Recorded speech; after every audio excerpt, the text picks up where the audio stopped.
Matapos yumanig ang magnitude 6.9 na lindol sa Bugo City kagabi na naramdaman sa maraming lugar sa Cebu Province, agad na nagsagawa ng rescue operation ng mga kawani ng BFP, San Remigio DRRMO at iba pang government agency. Kabilang sa mga pinuntahan ang San Remigio Sports Complex kung saan nagkaroon ng paliga ng basketball kagabi. Pahirapan naman ang isinagawang rescue sa mga nasirang bahay sa Barangay Pulang Bato sa Bugo City. 9 na adults at 4 na mga bata ang nasawi sa Bugo City. Nasa mahigit 20 naman ang mga naitalang sugatan na isinugod sa mga ospital.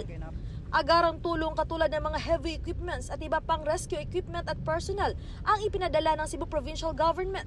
Gumuho ang Archdiocesan Shrine of Santa Rosa de Lima sa Daan Bantayan. Nasira din ang iba pang mga simbahan sa Bantayan Island, Cebu. Nakuna ng video ng netizen ang pagkasira ng mga Christmas lights at pagkahulog ng isang bahagi ng simbahan.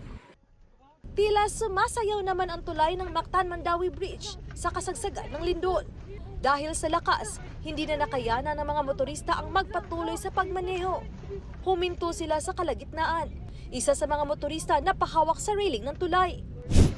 Agad namang inilabas at dinala sa gitna ng kalsada sa harapan ng Cebu City Medical Center ang lahat ng mga pasyente. Ilan sa mga pasyente ang pansamantalang ipinuwesto sa harapan ng BFP 7 office na katabi ng CCMC.